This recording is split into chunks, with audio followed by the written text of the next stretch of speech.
Hello friends, welcome back to my YouTube channel all in one story time. सेठ ने अभी दुकान खोली ही थी कि एक औरत आई और बोली, सेठ जी ये अपने 10 रुपए लो। सेठ उस गरीब सी औरत को प्रश्नवाचक नजरों से देखने लगा, जैसे पूछ रहा हो कि मैंने कब 10 रुपए तुम्हें दिए। औरत बोली, कल शाम को मैं सामान लेकर गई थी, तब आपको 100 रुपए दिए थे। 70 रुपए का सामान खरीदा था, आपने 30 रुपए की जगह मुझे 40 रुपए वापस दे दिए। सेठ ने 10 रुपए को माथे से लगाया, फिर गले में डालते हुए बोला कि एक बात बताइए बहन जी, आप जब सामान खरीदते समय कितने मोल भाव कर रही थी? 5 रुपए कम करवाने के लिए आपने कितनी बहस की थी, और अब ये 10 रुपए लौटाने चली आई। औरत बोली, पैसे कम करवाना मेरा हक है, मगर एक बार मोल भाव होने के बाद उस चीज के कम पैसा देना पाप है। सेठ बोला, लेकिन आपने कम पैसे कहाँ दिए? आपने पूरे पैसे तो दिए थे। ये 10 रुपया तो मेरी गलती से आपके पास चला गया, रख लेती तो मुझे कोई फर्क नहीं पड़ने वाला था।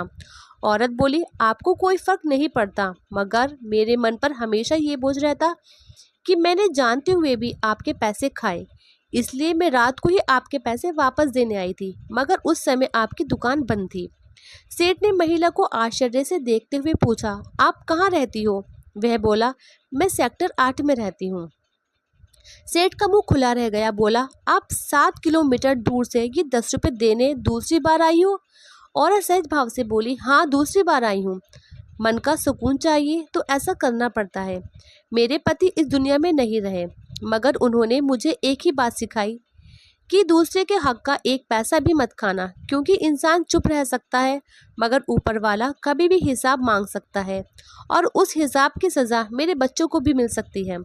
इतना कहकर वह औरत चली गई। सेठ ने तुरंत गल्ले से 300 रुपये निकाले और स्कूटी पर बैठता हुआ अपने नौकर से बोला, तुम दुकान का ख्याल रखना, मैं अभी आता हूँ।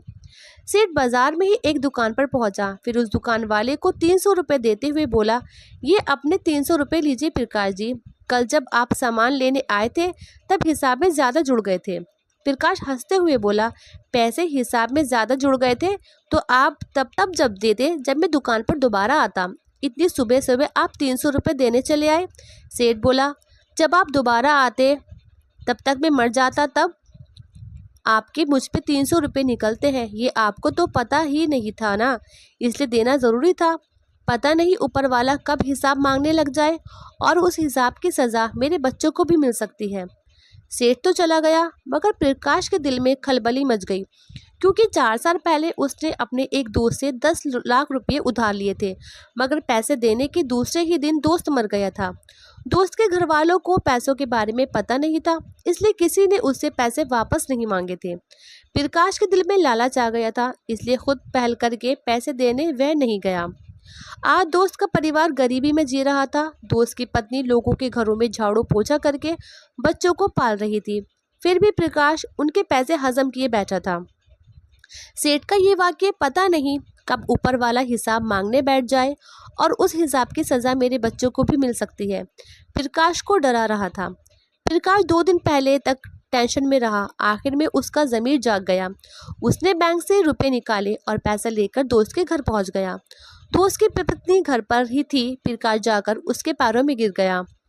एक एक रुपये के लिए संघर्ष कर रही थी। उस विधवा औरत के लिए इतने रुपए बहुत बड़ी रकम थी। पैसा देखकर उसकी आंखों में आंसू आ गए। वह प्रकाश को दुआएं देने लगी, जो उसने ईमानदारी दिखाते हुए पैसे लौटा दिए। ये वही औरत थी जो सेठ के 10 रुपए लौटाने 2 बार गई थी।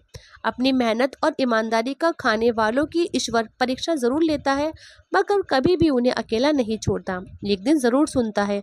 ऊपर वाले पर भरोसा रखिए, भगवान के घर देर जरूर है पर अंधेर नहीं। ये कहानी आपको कैसी लगी? अगर पसंद आई हो तो कमेंट बॉक्स में ज़रूर बताएं, और अभी तक अगर आपने हमारे चैनल को सब्सक्राइब नहीं किया है तो कर लीजिए, और जो पास में बेल आइकन है उसको भी प्रेस करके ऑल पर सेलेक्ट कर दें, ताकि आपको मेरी आने वाली सभी वीडियो की नोटिफिकेशन सबसे पहले मिल सके। तो ऐसी अच्छी अच्छी कहानी सुनने के लिए हमारे channel all in one story time को सब्सक्राइब करना ना भूलें, और एक लाइक, एक शेयर और एक प्यारे से कमेंट के साथ अपनी राय ज़रूर बताएं। और हाँ, आप इस कहानी को कौन सी सिटी से देख रहे हैं ये भी बताना, और अगली कहानी किस टॉपिक पर सुनना चाहते हैं वो भी ज़रूर बताएं। तो मिलते हैं ऐसी एक और अच्छी कहानी के साथ। तो तब तक के लिए tata bye bye and thanks for watching.